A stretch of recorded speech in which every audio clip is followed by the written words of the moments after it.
Thank you for tuning in to Faith, Family, and Finances. I'm Tim Brown, And I'm Renee.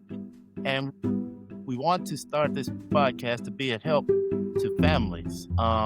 We've been married for 17, going on 18 years, and God has really blessed us, and we just want to share the knowledge that we've gained with you to help you succeed in your marriage. We have 3 children. Our oldest is 16, Allison. Our next oldest is Matt. He's 15, and our youngest is Kelly. She is 11.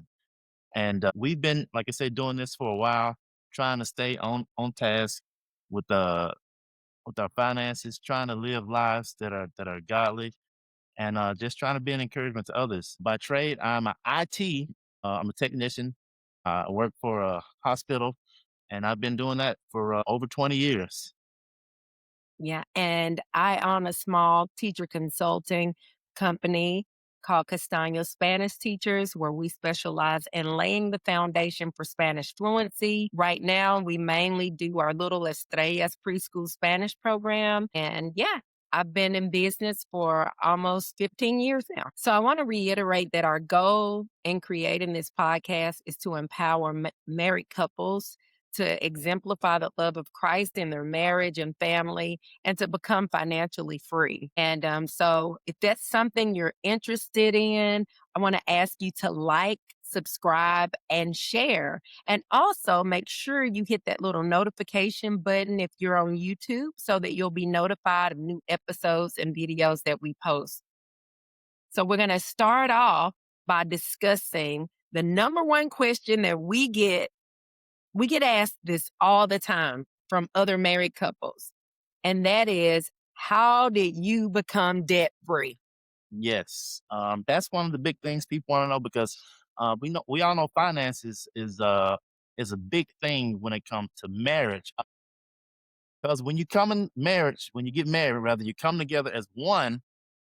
But, a lot of times we have different backgrounds. We're raised with different traditions, and different people do different things different ways. So when you come together as a couple, you try to marry that, and you try to build your own uh, foundation of how you want to do things in your marriage. And so finances is a big one that causes a lot of friction in marriages, especially when you first start out. Yeah, it's like the number one cause of divorce in America. And so it's really serious, right?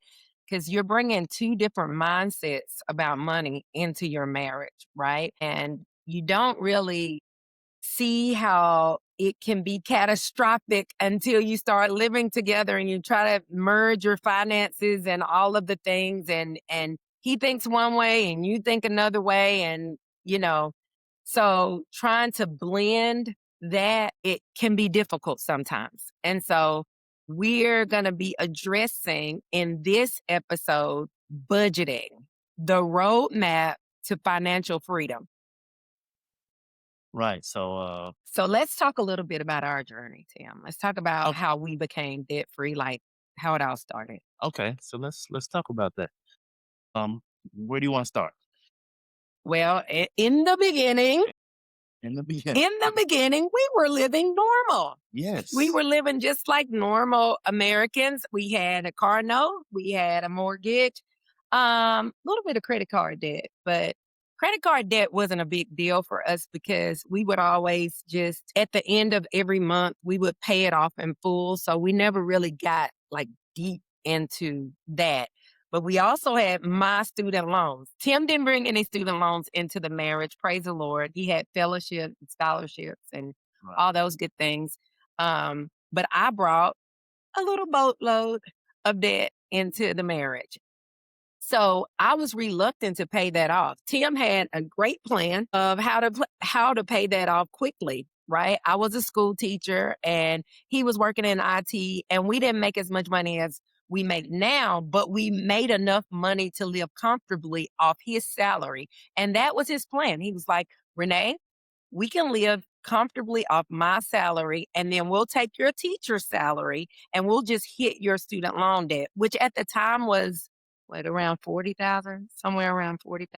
But it kind of ballooned into over 50,000 that we ended up paying off. And I was just not willing to do that. I just wasn't willing at all. And he would, from time to time, he talked to me about it. And I just was reluctant to have that conversation because in my mind, I worked too hard not to enjoy the fruits of my labor. Right. And that meant a certain lifestyle. Um, Now I had grown up with no financial literacy. I grown up around people who said, student loan debt, I'll probably die with it, or, it's good debt. And so I didn't think much of student loan debt, right? It wasn't until after we had our first baby, because we'd always talked about what life would look like once we started having children. And so both of us wanted me to come home and be a stay at home mom with our children for at least the first couple of years of their lives, each one of them. And so here comes the baby after almost 2 years of marriage. Here comes our baby. Listen, and I'm coming home just like we planned, right? But the student loan debt is still there. It's still there. It was the elephant in the room. Nobody wanted to address it, but it was there.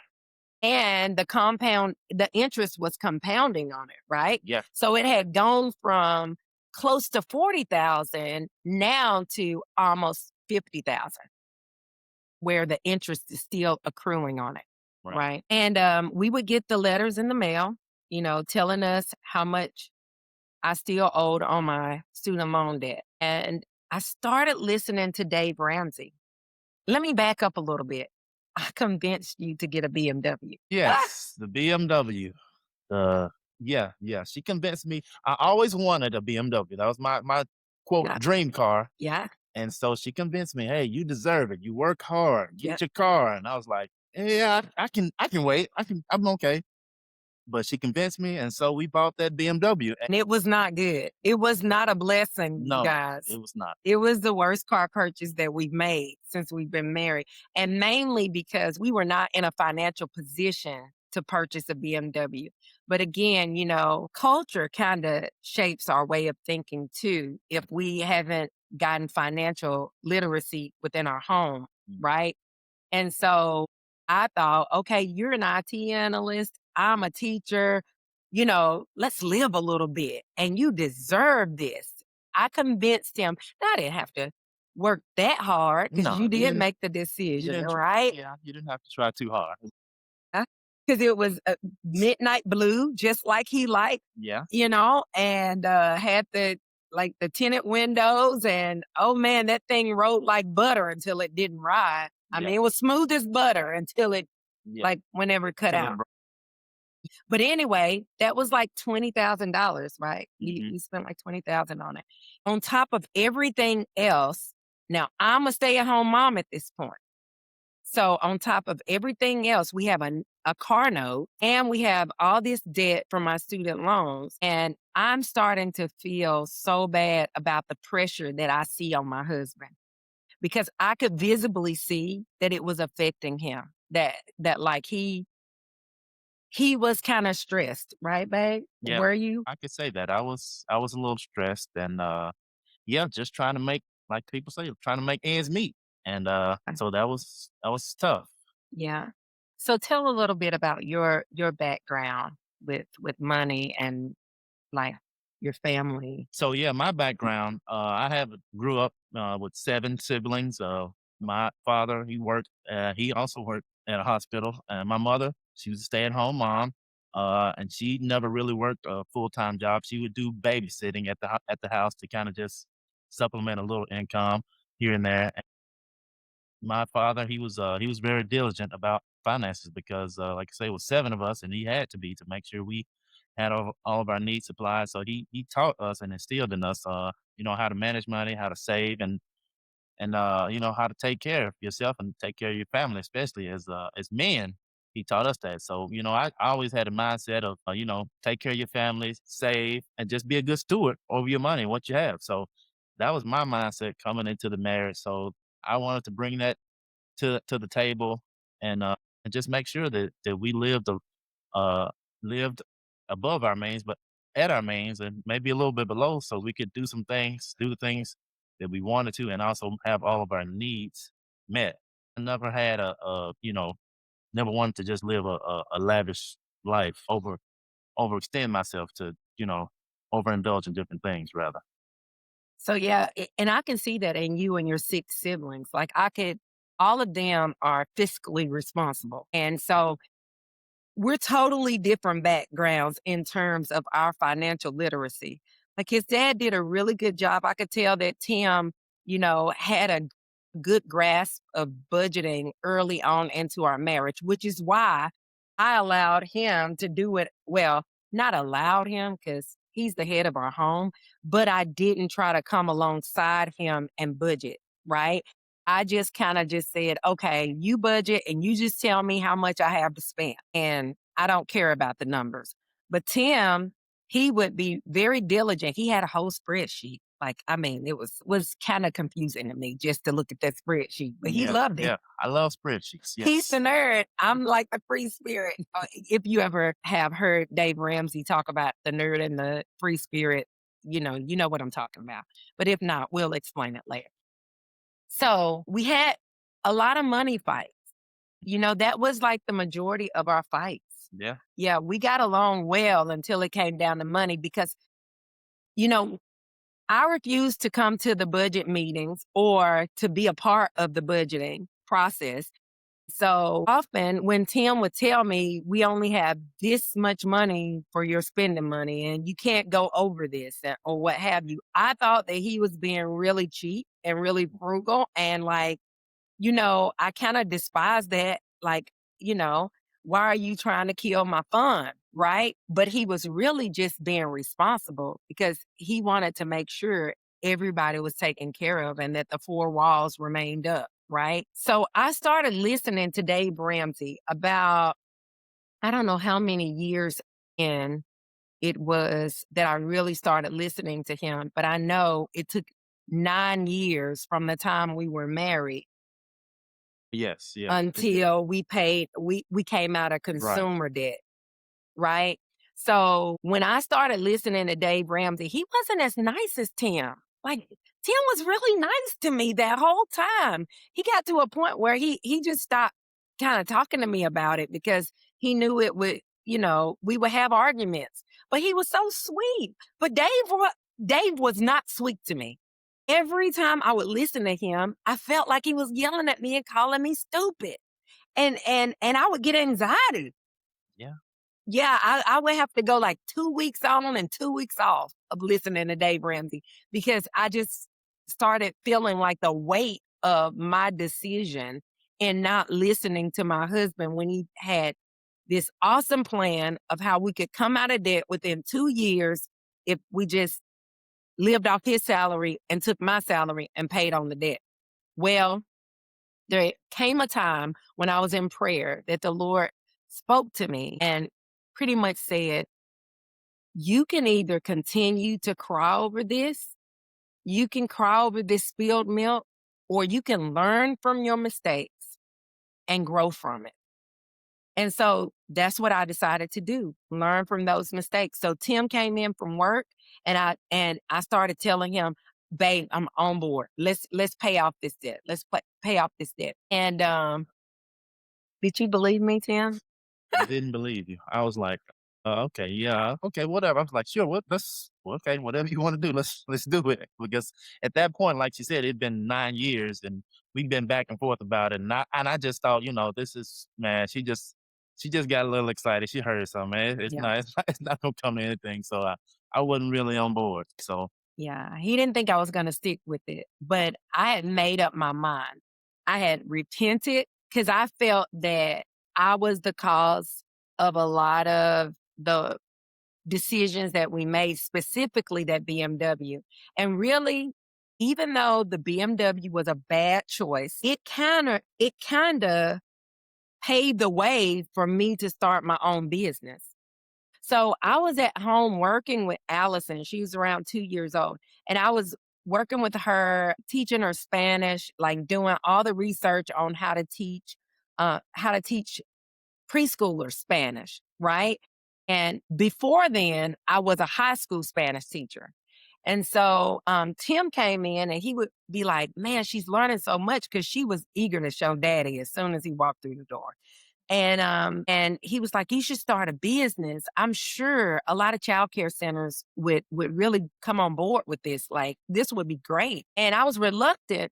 But when I started seeing the stress on him from having to pay that car note that I kind of pushed on him, it was a great incentive to start my business. And that's how the business got started. I literally went like grassroots, knocking on childcare center doors and doing like an impromptu presentation on what I could do. And I got a couple of schools to sign up. And that was in 2000. And we've grown ever since. I've been in business ever since. And it's been a real blessing. So even in the midst of making poor choices, the Lord still blessed us, you know. But it's interesting because once my mind was made up, then the Lord sent the blessing that we needed. And we paid that BMW off in what, 2 years? 2 years. In 2 years. Yeah.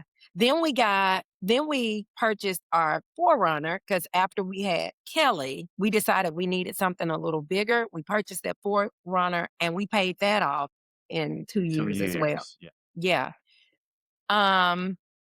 So anyway, that is how we ended up getting on the debt freedom train. Like I started listening to Dave Ramsey. Tim saw that I was serious about it after a little while. And then we signed up to teach FPU at our church. Right.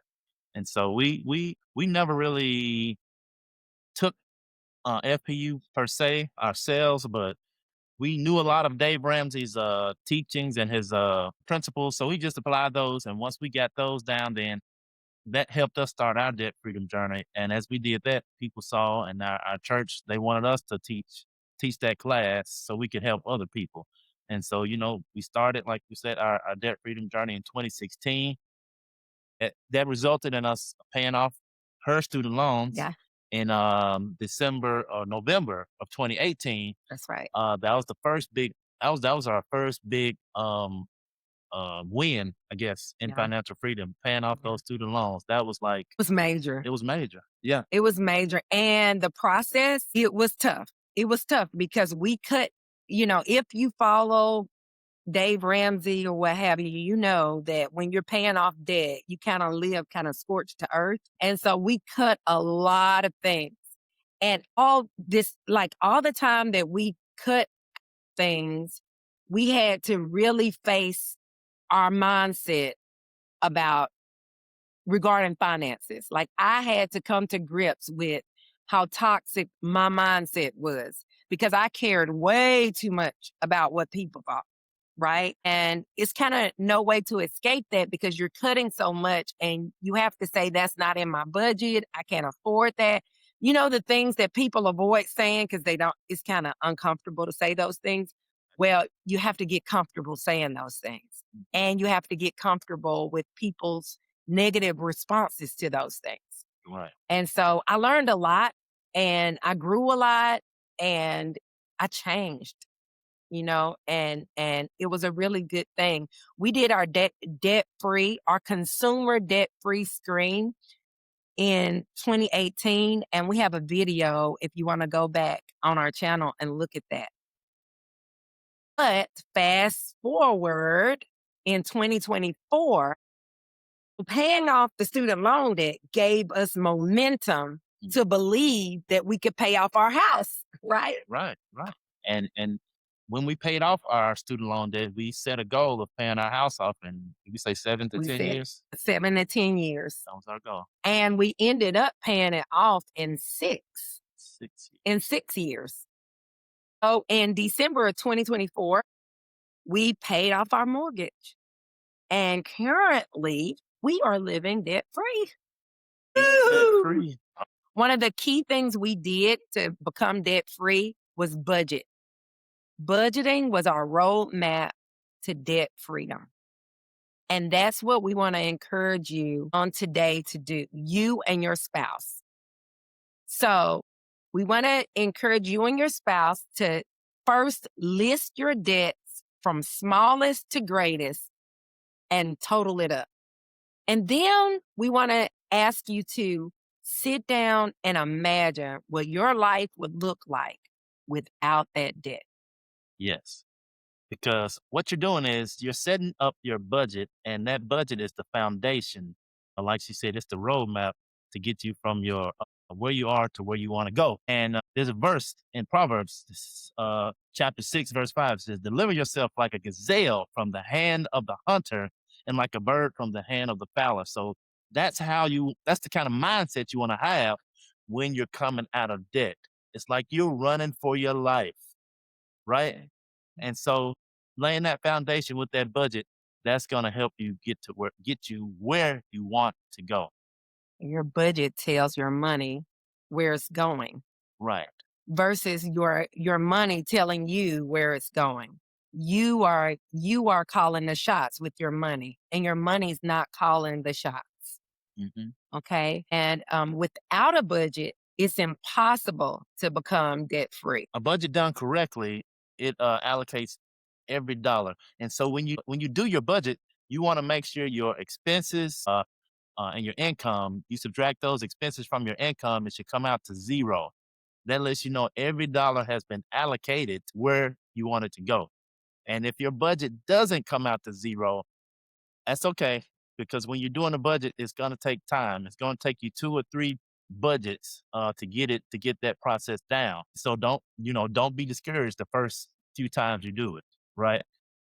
Yeah. And we do our budget monthly, and that's what we recommend. hmm And both of us have to show up for the budget meeting. hmm This should be done together as a couple. Don't leave the spouse that is better at budgeting, so to speak. Don't leave them alone to do the budgeting. You need to know, you need to know where your finances are going, like where every dollar is going. So we want to encourage you to get together, do that budget, and also never underestimate the power of agreement. The Bible says in Ecclesiastes 4:12, "And though a man might prevail against one who is alone, two will withstand him, and a threefold cord is not easily broken." So there's strength in coming together in unity. And the enemy doesn't want you to be unified as a couple. I think that's one of the number one tactics of Satan, of our enemy, is to divide us. Oh, they say divide and conquer, and that's what he wants to do, is Right, divide us in our marriage. But right, when you as a couple, when you come together and when you are in agreement, I mean, it's like it's nothing. It's nothing with God on your side that you can't accomplish. right, right, And we also recommend that you find an app to help you track your spending. You can if you want to. If you're old school like me, if you want to have a spreadsheet and track it that way, that's fine. Get you a spreadsheet. But there are a lot of apps today. Banks, credit cards, they have apps that you can put in. You can connect all of your different accounts and it'll track all of your spending. So that'll help you as you go through the month to stay on track. As you see you're coming up to your limits on your budget, helps you stay on track. And like I say, it'll take you a few budgets. It'll take you 2 to 3 months to get that budget, to get that process down. But that's okay. You're gonna make mistakes. You may go over on the first couple of times, but it's a process. And if you stick to it, you will get it. And if, like I say, when you're agreed, you'll get that done. And you want to stick to your budget. Don't make any changes. right. You don't want to make changes in the middle of the month or after a few days. No, you come together, you agree on the budget, shake on it. Hey, this is it, and hold each other accountable. Right. You have to stick to the budget. A budget is no good if you're not going to submit to it. You both have to submit to the budget, right? And I want to say you want to make sure you list your 4 essentials in your budget, which are food, utilities, shelter, and transportation. And then you're going to have fixed expenses versus variable expenses. So your fixed ones are the ones that stay the same every month. Those bills don't change. And then your variable expenses will change depending on what you have going on that month. Our challenge for you and your spouse this month is to begin creating your roadmap to financial freedom by making your first budget together. And so don't get discouraged. If you're in a lot of debt, don't get discouraged. With God, all things are possible, but it all starts with the budget. Until our next podcast, What God has joined together, let no man tear apart. God bless you.